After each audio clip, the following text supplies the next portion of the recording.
विद्यार्थी मित्रांनो, आज आपण सेकंड इयर मधलं सेमिस्टर नंबर 3 या वर्गासाठी अर्थशास्त्र हा विषय आता पाहणार आहोत। या अर्थशास्त्र विषयामध्ये इकॉनॉमिक्स या विषयामध्ये आपल्याला युनिट नंबर 6 मॉड्यूल नंबर 6 आपल्याला बघायचं आहे आणि त्याचं नाव आहे अर्थशास्त्रीय संख्याशास्त्र, इकॉनॉमिक स्टॅटिस्टिक्स। आता याच्यामध्ये अर्थशास्त्राच्या दृष्टिकोनातून संख्याशास्त्राला काय महत्त्व आहे हे या युनिटमध्ये आपल्याला पाहायचं आहे। सुरुवातीला आपण संख्याशास्त्राची ओळख करून घेऊया। संख्याशास्त्राचा अर्थ थोडक्यात आपण पाहूया। संख्याशास्त्र म्हणजे काय त्याचा अर्थ आपल्याला इथे आता पाहणं महत्त्वाचं आहे। कोणत्याही विषयावर प्रकाश टाकण्यासाठी संख्यात्मक सामग्रीचे संग्रहण। आता कोणत्याही विषयावर आपल्याला प्रकाश टाकायचा म्हणजे काय, आपण प्रकाश टाकतो म्हणजे काय, प्रकाशन पडत नाही तर आपण काय करतो, काय चालू आहे, कशा संबंधी माहिती दिलेली आहे आणि आपल्याला काय त्याच्यातलं घ्यायचं आहे हे पाहणं म्हणजे प्रकाश टाकणं। आता हे प्रकाश टाकत असताना आपल्या संख्याशास्त्र दृष्टिकोनातून अर्थ पाहत असताना कोणत्याही विषयावर प्रकाश टाकण्यासाठी संख्यात्मक सामग्रीचे संग्रहण। आता आपल्याला माहिती आहे लोकसंख्या, आपल्या भारताची लोकसंख्या किती आहे, आकडेवारी आपण पाहतो म्हणजे त्याच्यावरती आपण एक नजर टाकतो की भारताची लोकसंख्या किती आहे। आणि आता सध्याच्या काळात जर आपण विचार करायला गेलो तर कोरोनामुळे किती लोकसंख्या आपली कमी झाली, अजूनही किती आहे, आणि याच्यावरती या आपत्तीवरती आपल्याला कुठंतरी तोडगा काढायचा असेल तर हे थांबवणं आवश्यक आहे। मग त्यासाठी शासनाने बरेच नियम अटी केले, लोकांच्यामध्ये सोशल डिस्टन्स सांगितलेला आहे, मास्कचा वापर सांगितलेला आहे, हात स्वच्छ धुणे, अनेक उपाय सांगितलेत की जेणेकरून वाढती लोकसंख्या किंवा मरणाऱ्यांची लोकसंख्या कमी होणं आवश्यक आहे। याच्यावरती एक नजर टाकतो आपण म्हणजे एक प्रकाश टाकतो की कोरोनामुळे काय आपलं नुकसान झालेलं आहे। आणि फक्त कोरोनामुळे नुकसान झालेलं नाही तर सर्वच अर्थव्यवस्थेवरती परिणाम झालेला आहे। सगळेच उद्योगधंदे बंद आहेत, सगळे व्यवसाय बंद आहेत, शाळा कॉलेजेस बंद आहेत। फक्त काय जे महत्त्वाचं मेडिकल आणि औषध दुकाने शिवाय दवाखाने एवढंच अत्यावश्यक सेवा तेवढ्या सुरू आहेत, बाकीच्या सगळ्या सेवा बंद आहेत। त्यामुळे अर्थव्यवस्थेवर खूप वाईट परिणाम झालेले आहेत आणि या अर्थव्यवस्थेचा आपल्या जीवनावरती खूप खोलवर परिणाम झालेला आहे। सगळे उद्योगधंदे बंद आहेत, व्यवसाय बंद आहे, रेल्वे बंद आहे, बसगाड्या बंद आहेत, मार्केटिंग बंद आहे, उत्पादन बंद आहे, कामगारांची संख्या कमी झालेली आहे। म्हणजे याचा अर्थव्यवस्थेवर खूप वाईट परिणाम झालेला आहे। याच्यावरती आपण प्रकाश टाकणं, मग याची आकडेवारी माहिती करून घेणं, वेगवेगळ्या गोष्टी माहीत करून घेणं हेच आपल्याला अर्थशास्त्रीय संख्याशास्त्रातून शिकायचं आहे। बघा, संख्यात्मक सामग्रीचं संग्रहण करणं म्हणजे ते एकत्रित करणं आणि एकत्रित करून कोणकोणत्या कारणामुळे या गोष्टी घडल्या हे माहीत करून घेणं। वर्गीकरण करणे। आता वर्गीकरण आपल्याला माहिती आहे कोरोनामुळे वर्गीकरण आपण करतो, रक्त किंवा ज्या काही गोष्टी चेक केल्या जातात त्याच्यामध्ये पॉझिटिव्ह आहे का निगेटिव्ह आहे याचं वर्गीकरण केलं जातं। म्हणजे हे वर्गीकरण करत असताना सुद्धा आपल्याला संख्याशास्त्राचा जो आकडा आहे त्या आकड्यालाच आपण संख्याशास्त्र असं म्हणतो। त्यानंतर मांडणी कशी करायची, तर आज तारखेला किंवा आजच्या दिवसाला किती मयत झाले किंवा किती जणांची तपासणी केली, किती जण पॉझिटिव्ह आले, किती जण निगेटिव्ह आले, याची मांडणी करणं हा संख्याशास्त्राचा एक भाग येतो। तुलना करणे। आता तुलना करत असताना शहरी भाग, ग्रामीण भाग, शहरी भागामध्ये जास्त आहे का कोरोना की ग्रामीण भागामध्ये जास्त आहे याची तुलना केली जाते। शहरी भागात का वाढत आहे किंवा ग्रामीण भागामध्ये ती का वाढत नाही आहे याचा अभ्यास केला जातो, म्हणजे एक प्रकारे तुलना केली जाते। त्याच्यानंतर बघा अर्थबोधन करणे म्हणजेच काय, तर हा कोरोना होण्याचा विषय काय आहे, तो का वाढत गेला, असं का झालं, या सगळ्या गोष्टींचा अभ्यास करणं, नियोजन करणं, माहीत करून घेणं आणि ते प्रकाशित करणं यालाच काय म्हटलेलं आहे की संख्याशास्त्राच्या दृष्टिकोनातून माहिती प्रसारित करणं।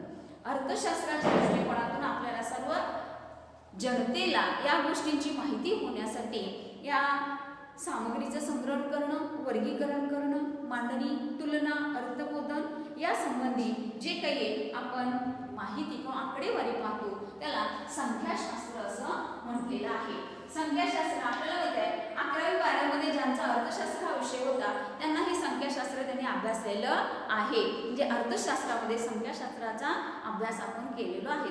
परंतु इतर शाखेमध्ये जे विद्यार्थी आहेत त्यांना अर्थशास्त्राविषयी इतकी माहिती नाही आहे, तरी सुद्धा आपण त्यांच्यासाठी आणि आपल्या सर्वांसाठी अर्थशास्त्राचा संख्याशास्त्र अभ्यास होणं महत्त्वाचं आहे आणि ते आवश्यक आहे. आता याच्यामध्ये संख्याशास्त्र ही एक स्वतंत्र ज्ञानशाखा आहे असं म्हटलेलं आहे. संख्याशास्त्र ही एक स्वतंत्र ज्ञानशाखा आहे. आता ज्ञानशाखा म्हणजे काय? ज्ञान आपल्याला माहित आहे. ज्ञान काय असतं? सगळ्यांना माहित आहे की ज्ञान म्हणजे माहिती करून घेणं. विज्ञानामध्ये माहित आहे आपल्याला की जाणून घेण्याची वृत्ती म्हणजे ज्ञान.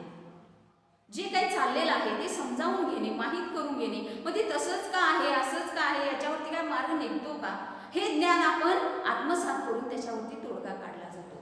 ज्ञानाची शाखा म्हणजे संख्याशास्त्र, की ज्ञानामुळं आकडेवारीमुळं आपल्याला कळतं अरे बापरे एवढी लोकसंख्या आणि त्यातले एवढे लोकांचे एवढे हाल झाले, मग त्यांच्यासाठी बेड नव्हते, दवाखान्याची सोय नव्हती, काय केले असतील. मग आपोआप आपल्या मनामध्ये विचार निर्माण होतात.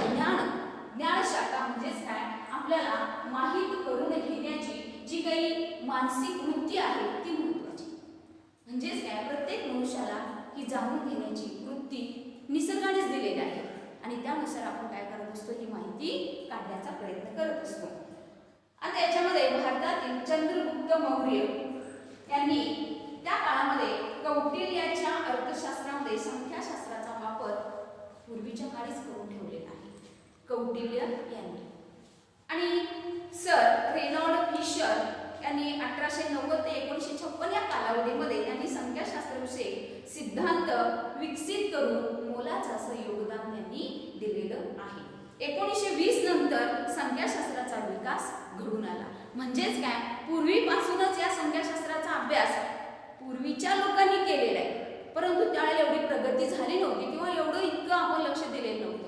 हळूहळू त्याच्यामध्ये त्या विषयाबद्दल लोकांना खरोखरच या विषयाबद्दल काय आहे याची माहिती व्हायला लागली आणि ही माहिती करून देणारे अनेक अर्थशास्त्रज्ञ पुढे आले आणि त्यातून प्रगती होत गेली आणि 1920 नंतर मात्र या संख्याशास्त्राला अनन्यसाधारण असं महत्त्व आपोआप आलेलं आहे.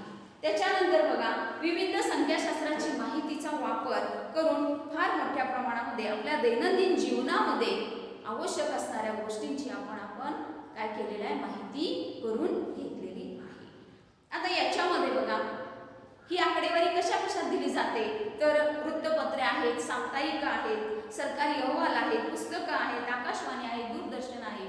या माध्यमाद्वारे आपल्यापर्यंत प्रत्येक क्षेत्रातल्या कानाकोपऱ्यापर्यंत प्रत्येक व्यक्तीपर्यंत पोहोचवण्याचं कार्य ही माध्यमं करीत असतात आणि या माध्यमाद्वारे जे काही चाललेलं आहे, जी काही आकडेवारी आहे ती पोहोचवली जाते.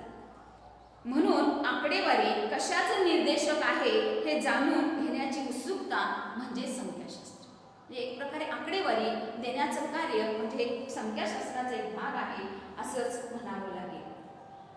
संख्याशास्त्राचा अर्थ पाहत असताना स्टॅटिस्टिक्स हा इंग्रजी शब्द आहे.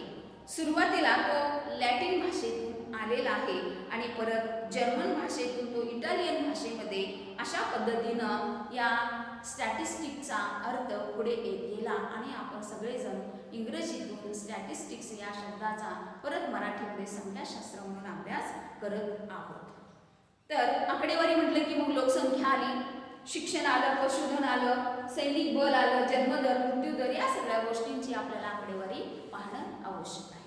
आपल्याला माहित आहे की जन्मदर म्हणजे काय, मृत्यूदर म्हणजे काय, लोकसंख्या किती आहे, त्याच्यानंतर आजचा बाजारभाव, त्यांचे दर काय आहेत. आपल्याला माहिती आहे हवामानाचा अंदाज, रेडिओ ऐकत असाल, बातम्यामध्ये असतं पहा, हवामानाचा अंदाज, बाजारभावाचा अंदाज, या सगळ्या गोष्टींची आकडेवारी सांगितली जाते. क्विंटलमध्ये हवामान आपल्याला सांगितलं जातं, आजचं हवामान कसं आहे, पुढं कसं होणार आहे. त्याच्यानंतर वाढती लोकसंख्या, होणारा कोरोनाचा परिणाम, या सगळ्या गोष्टींची आकडेवारी. आता जन्मदर आणि मृत्यूदर, आता सध्या स्त्री बालकांची संख्या वाढत असलेली समजलेलं आहे का, तर स्त्रियांची संख्या पूर्वीच्या काळी 1000 मुलांच्या मागे खूप कमी होती, जवळजवळ ती 800-850 पर्यंत होती, आता ती वाढलेली. म्हणजेच काय, हा जो डिफरन्स आहे त्या डिफरन्समुळं होणारा परिणाम सुद्धा आपण अभ्यासतो. बघा, मुलांची संख्या 1000 आहे, मुलींची संख्या 800-850 पर्यंत आहे. मग हे जे डिफरन्स आहे त्यामुळे निर्माण होणारी जी काय आत्ताची सध्याची परिस्थिती की अनेक प्रॉब्लेम्स निर्माण होतात, मुली मिळत नाही आहेत का, तर मुलींचं मध्ये काय झालेलं आहे, स्त्री भ्रूणहत्या मोठ्या प्रमाणात झाली आणि त्यामुळे स्त्रियांची संख्या कमी झालेली आहे. पण आता त्याचं बॅलन्स होण्याच्या दृष्टिकोनातून शासन काय करतंय की हे जे काय भ्रूणहत्या आहे त्याच्यावरती बंदी आणलेली आहे. कोणत्याही प्रकारची जी काही अडचण असेल तर ती शासनाने मुलगी झाली तरी त्यासाठी मग शासन प्रयत्न करतं या मुलीसाठी एवढ्या पद्धतीने आम्ही पैसे ठेवू किंवा त्यांना पुढील काळासाठी शिक्षणासाठी खर्च करू, ह्या सगळ्या गोष्टी पुढे आलेल्या आहेत. त्यामुळे स्त्री सुद्धा काही कमी नाही किंवा स्त्री शिकली तर सगळं कुटुंब शिकतं, हा त्यामागची कल्पना आहे. म्हणून आता सध्या लोकसंख्येच्या दृष्टिकोनातून या दोन्ही गोष्टी बॅलन्सिंग होणं महत्त्वाचं आहे.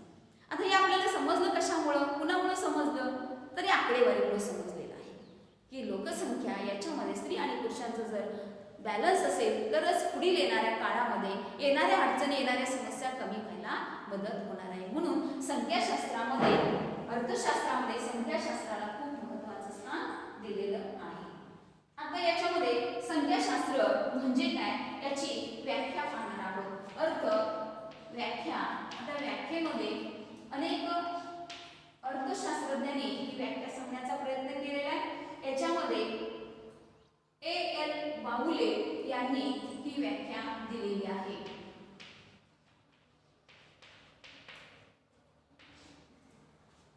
या अर्थशास्त्रज्ञांनी अशी व्याख्या दिलेली आहे की संख्याशास्त्र हे मोजणीचे शास्त्र आहे. संख्याशास्त्र हे मोजणीचे शास्त्र आहे.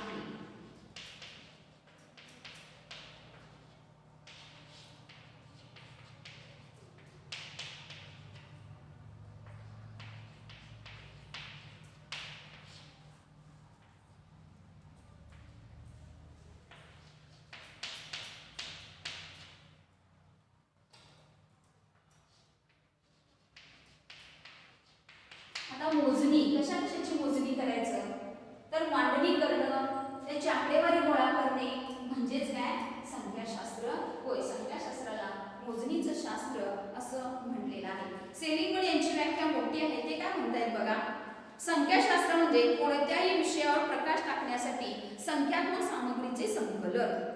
कोणत्याही विषयावरती प्रकाश टाकण्यासाठी त्या माहितीचं, आकडेवारीचं संकलन करणे, वर्गीकरण, सादरीकरण आणि तुलना आणि अर्थबोध या संबंधित असणारे शास्त्र म्हणजे अर्थशास्त्र असं या सेलिंगमन यांनी सांगितलेलं आहे. सेलिंगमनची व्याख्या ही व्यापक आहे, मोठी आहे आणि त्याच्यामध्ये मध्ये मोठा अर्थ सुद्धा लपलेला आहे. तर संख्यात्मक सामग्रीचे संकलन करणं, संकलन करणं म्हणजे एकत्रित करणं, त्यानंतर त्याचं वर्गीकरण करणं. वर्गीकरण स्त्री पुरुष याच्यामध्ये आपण काय करतो, स्त्रियांची संख्या किती आहे, पुरुषांची संख्या किती आहे, वेगवेगळं काढलं जातं. सादरीकरण म्हणजे आपण काय करतो ते स्पष्ट करतो, दुसऱ्यांना सांगतो, सादर करतो.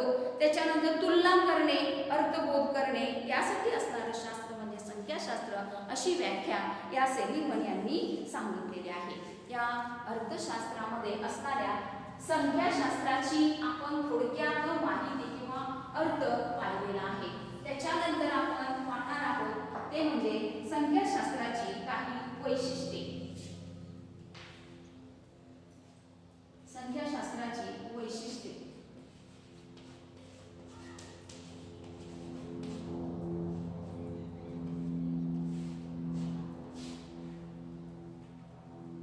या वैशिष्ट्यामध्ये पहिलं वैशिष्ट्य आहे आणि ते म्हणजे पूर्वनियोजित उद्देशाने पद्धतशीरपणे केलेले माहितीचे संकलन.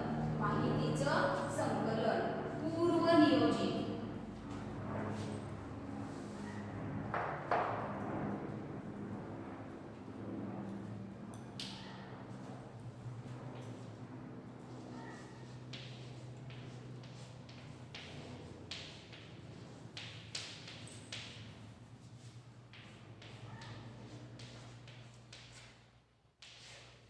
पूर्वनियोजित उद्देशाने पद्धतशीरपणे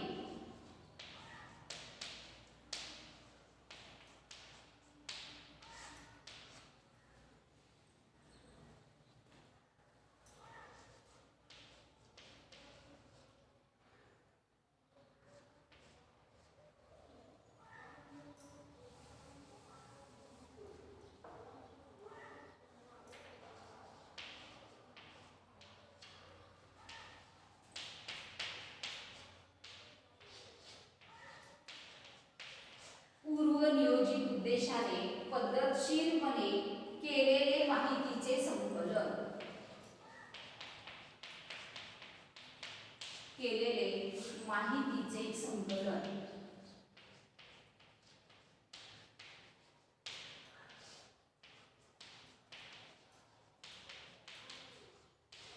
संकलन म्हणजे काय? एकत्रीकरण. पूर्वनियोजित म्हणजेच काय?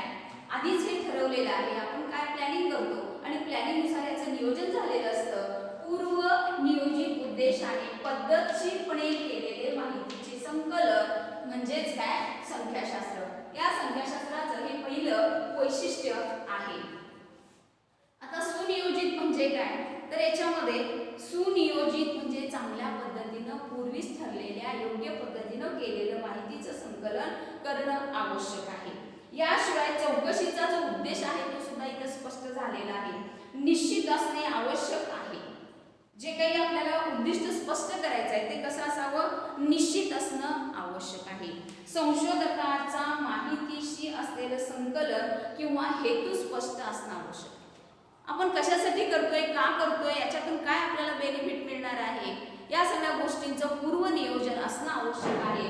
म्हणून त्याला हेतू स्पष्ट असणं, पूर्वनियोजित उद्देशाने पद्धतशीरपणे केलेल्या माहितीचं संकलन हे पहिलं आणि महत्त्वाचं वैशिष्ट्य आहे.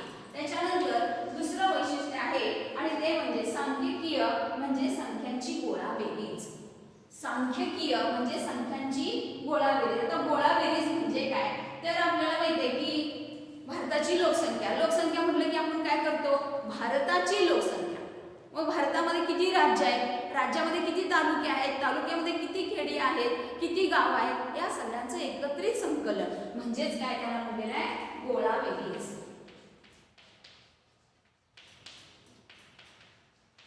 माहितीचं गोळाबेरीज करणे म्हणजे वेगवेगळ्या भागातून माहिती आणणं आणि ती एकत्रित करणं म्हणजे त्यांची बेरीज करणं हा त्याचा अर्थ होऊ शकतो. बघा, भारतामध्ये 1991 मध्ये स्त्री पुरुष यांचं प्रमाण 920 इतकं होतं आणि हे संख्यात्मक विधान असलं तरी ते संख्यात्मक होऊ शकत नाही. कारण सांगितलेलं आहे का? तर या दोन गोष्टींमध्ये जे काही विधान आहे याच्यामध्ये उत्पादन, उत्पन्न, लोकसंख्या इत्यादी बाबीची जी काही एखादी माहिती आहे ती होऊ शकत नाही. बघा काय म्हणाले? स्त्री पुरुष प्रमाण 920 इतकं आहे. मग याच्यातून एका हजारामागे पुरुषाचं प्रमाण आहे की पुरुषामागे स्त्रियांचं प्रमाण आहे याची माहिती आपल्याला स्पष्ट उलगडू शकत नाही. म्हणून गोळाबेरीज करत असताना निश्चित कोणती करणं आवश्यक आहे हे महत्त्वाचं आहे. म्हणून हे या संख्याशास्त्राचं दुसरं वैशिष्ट्य आपल्याला सांगता येईल. त्यानंतर तिसरं वैशिष्ट्य आहे आणि ते म्हणजे शास्त्रीय पद्धतीने संख्यांचं संकलन. शास्त्रीय पद्धतीनं उगीच आकडेवारी भरमसाठ आणण्यापेक्षा आपण काय आणतो, किती जण ही आकडेवारी आणलेली आहे याची माहिती असणं आवश्यक आहे आणि ती शास्त्रीय पद्धतीनं संकलित केल्यानंतरच आपल्याला ती खरी माहिती स्पष्ट करायला मदत होणार आहे. त्यानंतर चौथा मुद्दा ते म्हणजे विविध कारणांचा संख्याशास्त्रावरील प्रभाव. विविध कारणं, आता कोणकोणती कारणं आहेत की त्यामुळे संख्याशास्त्र त्याच्यावरती प्रभाव पडू शकतो.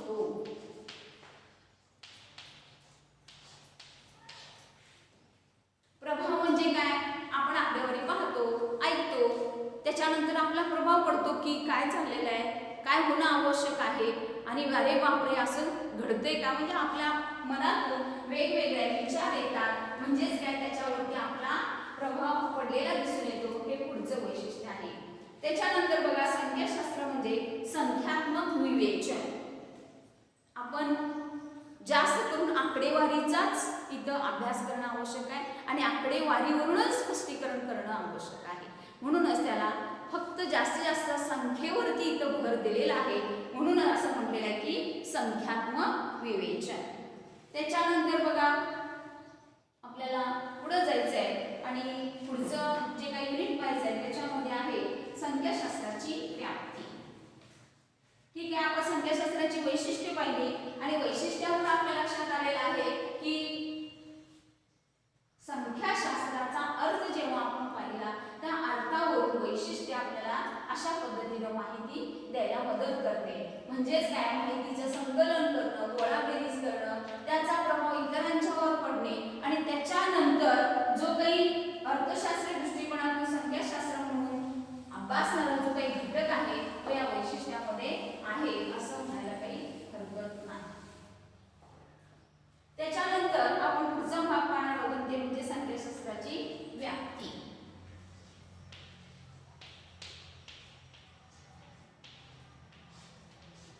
संख्याशास्त्राची व्याप्ती.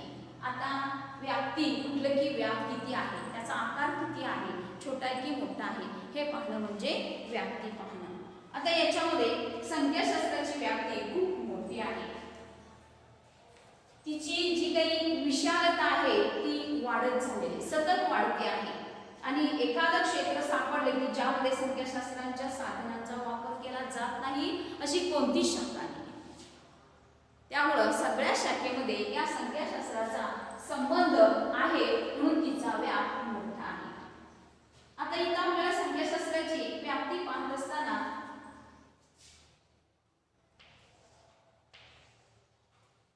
संख्याशास्त्र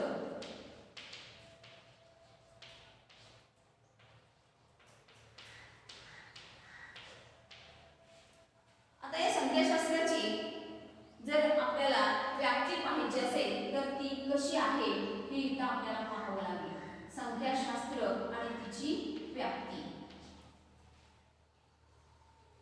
संख्याशास्त्राची व्याप्ती खूप मोठी आहे.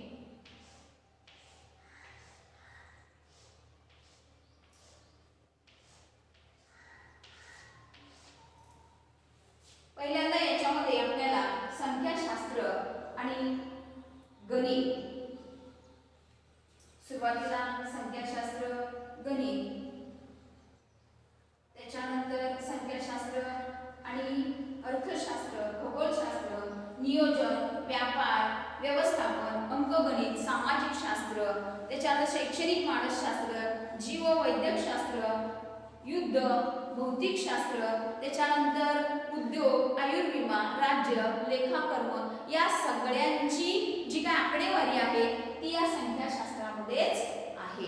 म्हणून संख्याशास्त्र पाहत असताना अशा पद्धतीनं या संख्याशास्त्राची व्याप्ती आपल्याला महत्त्वाची आहे.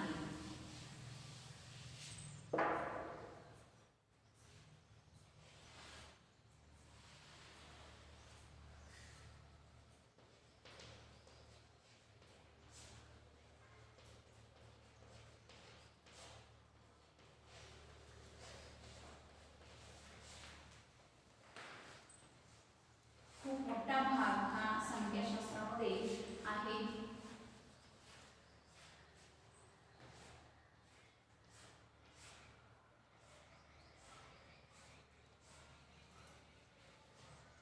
याच्यामध्ये संख्याशास्त्र आणि गणित, संख्याशास्त्र, गणित,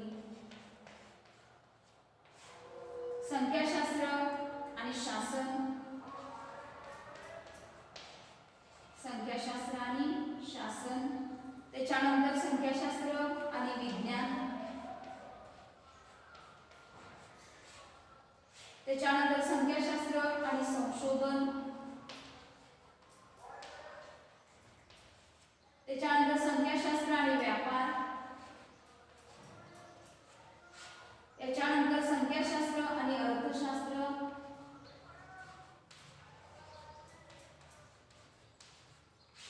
त्याच्यानंतर संख्याशास्त्र आणि संख्याशास्त्राचा इतर उपयोग. अशा पद्धतीनं आपल्याला संख्याशास्त्राची जी व्याप्ती आहे ती खूप मोठी आहे असंच म्हणावं लागेल. आता मोठी आहे म्हणजेच काय, या विविध शाखांमध्ये हे संख्याशास्त्र वापरलं जातं आणि त्याच्याशिवाय आपल्याला आकडेवारी समजू शकत नाही. म्हणून या आकडेवारीचा अभ्यास करत असताना पहिल्यांदा गणित, व्यवस्थापन, इथं आहे गणित, इथं आहे व्यवस्थापन,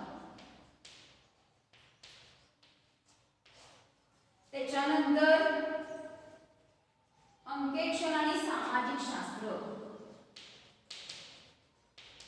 अंकेक्षण आणि सामाजिक शास्त्र,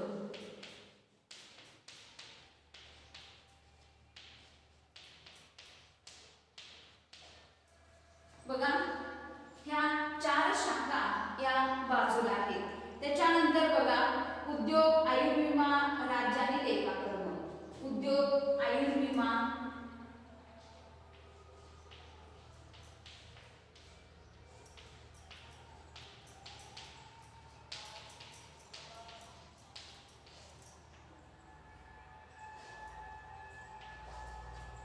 त्याच्यानंतर राज्य आणि लेखाकर्म.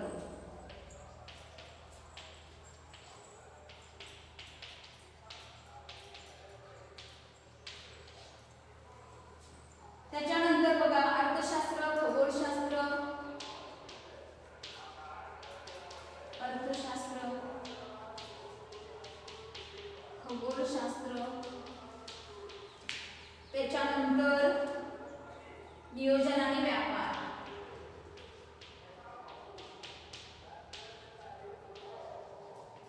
नियोजन, व्यापार. त्याच्यानंतर शैक्षणिक मानसशास्त्र, शैक्षणिक मानसशास्त्र.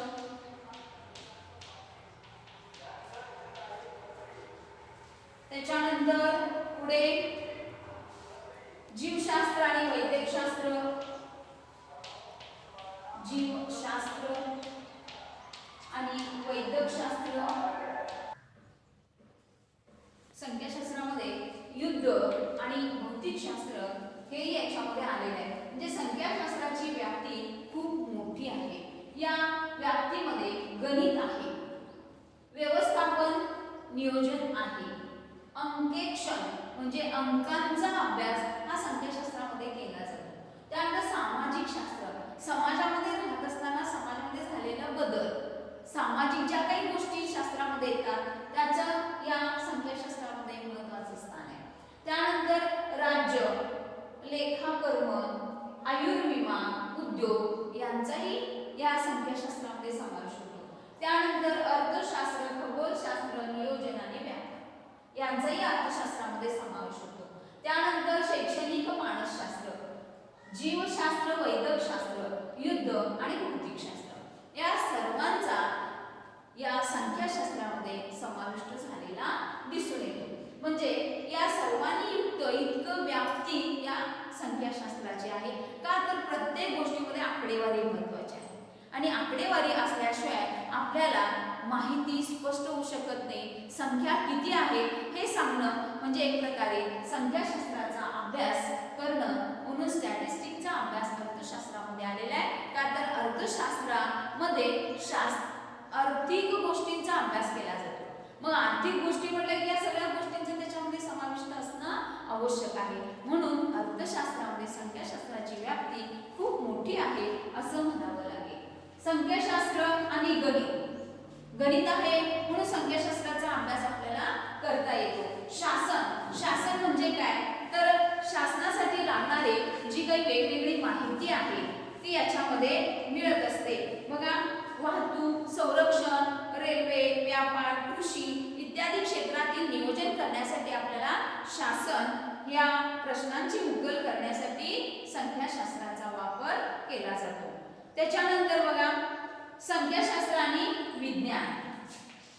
संख्याशास्त्र आणि विज्ञान, विज्ञानाचा आणि संख्याशास्त्राचा सुद्धा जवळचा संबंध आहे. याच्यामध्ये बघा भूगर्भशास्त्र आहे, पदार्थ विज्ञान आहे, भौतिकशास्त्र आहे, जीवशास्त्र, वैद्यकशास्त्र, हवामान, वनस्पती, नैसर्गिक शास्त्र यासाठी आकडेवारी सादर करायची असेल तर आपल्याला संख्याशास्त्राची गरज आहे. म्हणजे संख्याशास्त्राचा विज्ञानाशी सुद्धा जवळचा संबंध आहे. त्यानंतर संख्याशास्त्र आणि संशोधन, संशोधन करत असताना सुद्धा आपल्याला संख्याशास्त्राच्या आकडेवारीची आवश्यकता आहे.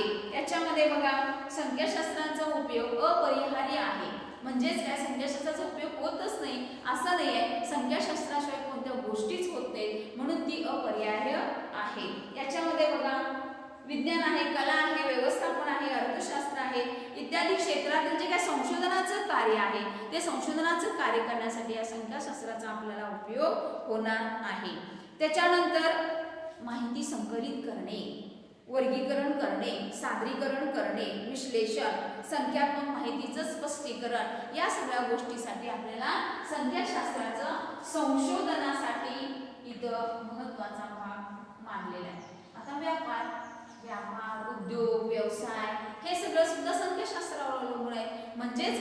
संख्याशास्त्र आणि व्यापार याचा जवळचा संबंध आहे. संख्याशास्त्र आणि अर्थशास्त्र, संख्याशास्त्र आणि इतर कार्यासाठी सुद्धा आपल्याला या दोन्ही गोष्टी महत्त्वाच्या आहेत असं म्हणावं लागेल.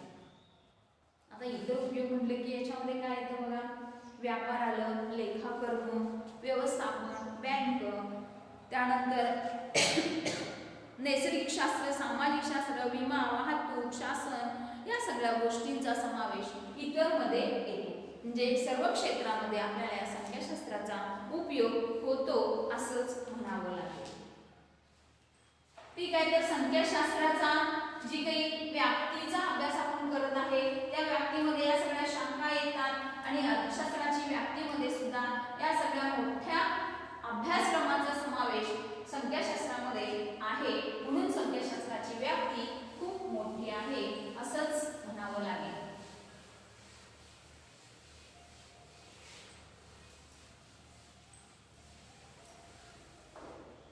यानंतरचा भाग आपण पाहणार आहोत आणि ते म्हणजे संख्याशास्त्राचे महत्त्व. संख्याशास्त्राचे महत्त्व. आता महत्त्व म्हटले की संख्याशास्त्राचा उपयोग काय होतो, कशासाठी अभ्यास करायचं, संख्याशास्त्राला महत्त्व कुठं आहे, तर हे पाहण्यासाठी आपण पहिली संख्याशास्त्र व आर्थिक समस्यांचा अभ्यास. संख्याशास्त्र आणि आर्थिक समस्या. संख्याशास्त्र व आर्थिक समस्यांचा अभ्यास करण्यासाठी हे महत्त्वाचं आहे. संख्याशास्त्र आणि आर्थिक समस्यांचा अभ्यास.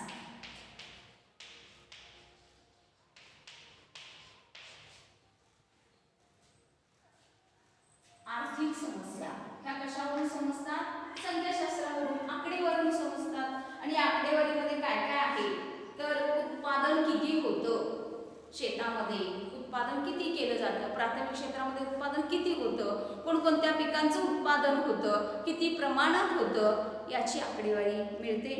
उपभोग कोण घेतं, आपण घेतो. लोकसंख्या ही काय करते की प्रत्येक प्राथमिक क्षेत्रामध्ये उत्पादित होणाऱ्या वस्तूंचा उपभोग घेते.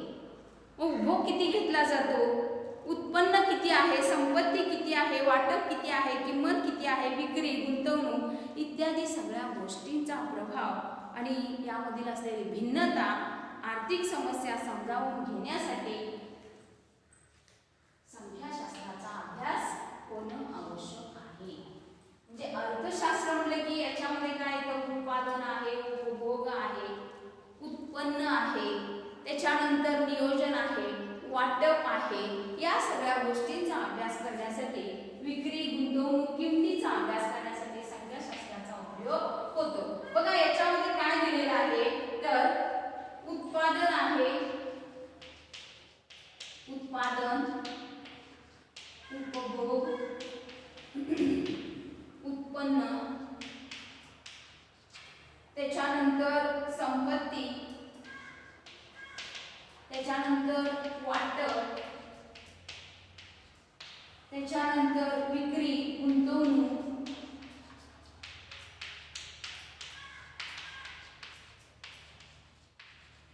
या सगळ्या गोष्टींची आपल्याला आकडेवारी जर समजायची असेल तर संख्याशास्त्र आणि आर्थिक समस्यांचा आपल्याला अभ्यास करायला सोपं जाऊ शकतं. उत्पादन किती आहे, उपभोग किती घेतात, उत्पन्न किती मिळतं, संपत्ती कशी आहे किंवा किती प्रमाणात आहे, त्याचं वाटप कोणाकोणामध्ये होतं, विक्री कशी होते, गुंतवणूक कसं केलं जातं, या सगळ्या गोष्टी तेवढ्याच महत्त्वाच्या आहेत. आणि त्याची आकडेवारी माहीत असेल तर खरोखरच आपल्याला त्याचं अधिक अभ्यास करता येतो. म्हणून हे महत्त्वाचं आहे. वाढती लोकसंख्या आहे, उत्पादन त्या मानाने जास्त केलं पाहिजे, लोकसंख्या किती आहे, उपभोग घेणारी लोकसंख्या या अन्नधान्याशिवाय जगू शकत नाही का, तर मूलभूत गरज हे आपल्याला उत्पादनामधून मिळतं, त्यातून उत्पन्न किती मिळतं, त्या मिळालेल्या उत्पन्नामधून शिल्लक किती राहतं, संपत्ती किती शिल्लक राहू शकते, त्याच्यानंतर वाटप कोणाकोणामध्ये केलं जातं, विक्री कशी केली जाते, गुंतवणूक परत आणखी उरलेल्या पैशाचं कसं केलं जातं, म्हणजेच काय, तिचा अभ्यास करण्यासाठी, संख्याशास्त्राच्या समस्यांचा अभ्यास करण्यासाठी आपल्याला याचं महत्त्व खूप आहे असंच म्हणावं लागेल. त्याच्यानंतर संख्याशास्त्र व आर्थिक समस्यांवरील उपाय. संख्याशास्त्र आणि आर्थिक समस्यांवरील उपाय. आर्थिक समस्यांवरील उपाय. आता इथे केलेला पहिल्यांदा अभ्यास, त्याच्यानंतर उपाय. उपाय म्हणजे काय, काही अडचणी येत असतील, अन्नधान्य कमी पडत असेल, लोकसंख्या वाढते आहे, मग अन्नधान्य कमी पडत असेल तर आपण काय करतो की इतर देशातून मागणी करतो, आयात करतो आणि आपल्या गरजा आपण पूर्ण करत असतो. यासाठी उपाययोजना ही महत्त्वाची आहे. त्यासाठी आकडेवारी काय करत असते, आपल्याला मदत करत असते. म्हणून संख्याशास्त्र आणि आकडेवारीला महत्त्वाचं स्थान आहे. त्याच्यानंतर बघा संख्याशास्त्र व आर्थिक नियोजन. संख्याशास्त्र आणखी आर्थिक नियोजन.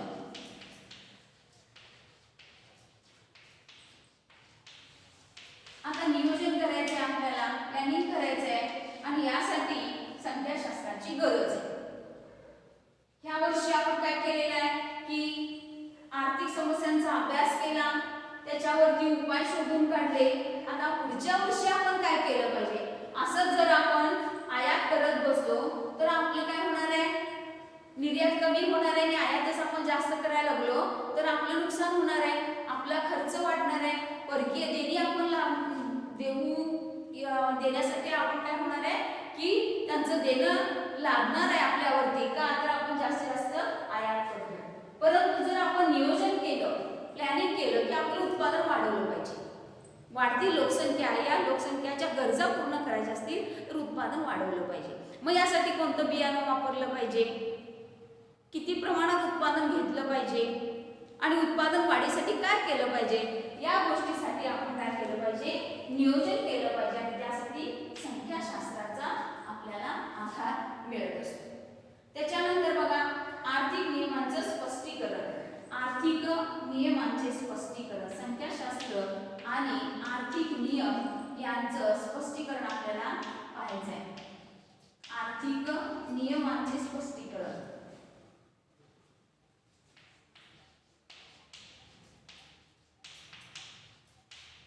आर्थिक नियमांचे स्पष्टीकरण. आता आर्थिक नियम अटी सगळ्यांनाच असतात, त्याच्याशिवाय कोणतंच नियोजन पूर्ण होऊ शकत नाही. आणि या नियमांचं अटींचं पालन करत असताना याच्यामध्ये बघा घटत्या सीमान्वितेचा नियम आपल्याला माहिती आहे, आपण अभ्यासलेला आहे.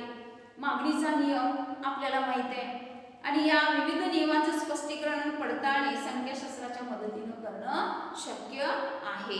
घटत्या सीमान्वितेचा नियम आपल्याला माहिती आहे. घटत्या उपतेचा सिद्धांत, एखाद्या वस्तूच्या साठ्यात वाढ होत गेल्यास त्या वाढीपासून मिळणारी उपयोगिता ही कालांतराने घटत जाते.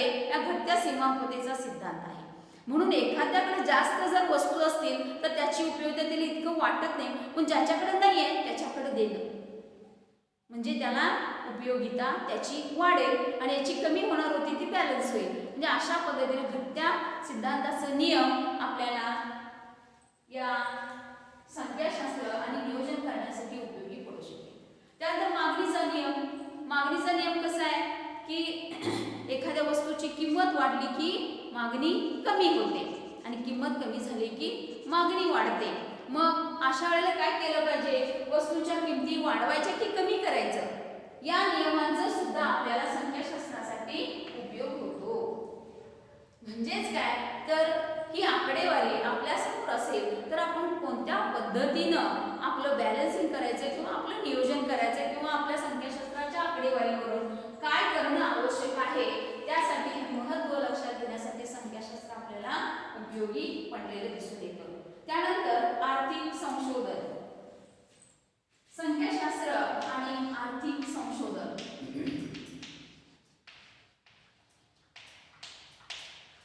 आता संशोधन आपल्याला माहिती आहे की संशोधन करायचं, उत्पादन वाढवायचं. मग काय संशोधन केलं पाहिजे, उत्पादन वाढवायचं असेल तर जमीन तर वाढवली पाहिजे, परंतु ती जमीन निसर्गाकडून मिळालेली आहे ती वाढू शकत नाही.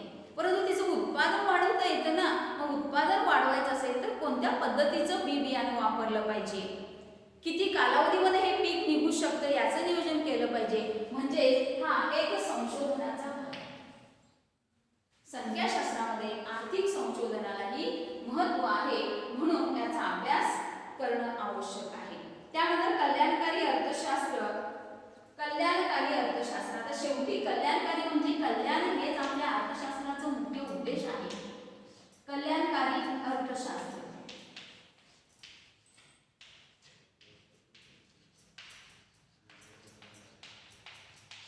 अर्थशास्त्राचा शेवटचा उद्देश असा आहे की लोकांचं अधिकाधिक कल्याण होणं. अर्थशास्त्रामध्ये आपण काय करत असतो, लोक उपभोग का घेतात, उत्पादन का केलं जातं, तर वाढत्या लोकसंख्येच्या गरजा पूर्ण करण्यासाठी उत्पादन केलं जातं.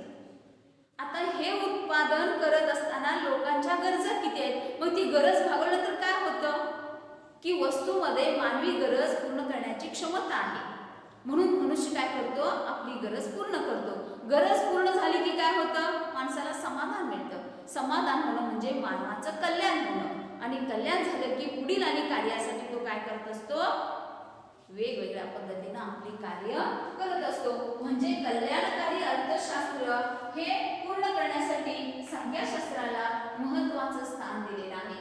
संख्याशास्त्राचं महत्त्व आकडेवारी कळण्यासाठी, अर्थशास्त्राचं कल्याणकारी अर्थशास्त्र निर्माण करण्यासाठी संख्याशास्त्राला अनन्यसाधारण असं महत्त्व आहे. ठीक आहे, आपल्या लक्षात आलं असेल अर्थशास्त्रीय संख्याशास्त्र याच्यामध्ये जे महत्त्व आहे ते पाहत असताना संख्याशास्त्र आणि आर्थिक समस्यांचा अभ्यास याला महत्त्व आहे. संख्याशास्त्रामध्ये आर्थिक समस्यावरील उपाय करण्यासाठी संख्याशास्त्र उपयोगी पडतं. संख्याशास्त्र आणि आर्थिक नियोजन करण्यासाठी संख्याशास्त्राचा उपयोग होतो. संख्याशास्त्र आणि आर्थिक नियमांचं स्पष्टीकरण करण्यासाठी संख्याशास्त्र आणि आर्थिक संशोधन, संख्याशास्त्र हे कल्याणकारी अर्थशास्त्र म्हणून ओळखलं जातं. म्हणजे या आकडेवारीवरून आपल्याला काय करणं आवश्यक आहे, म्हणून अर्थशास्त्रामध्ये संख्याशास्त्राचा भाग हा अभ्यासक्रमामध्ये घेतलेला आहे असं आपल्याला सांगता येईल. ठीक आहे, तर आज आपण संख्याशास्त्र याविषयी बऱ्याच गोष्टी म्हणजेच काय अर्थ, वैशिष्ट्ये, व्याप्ती, आणखी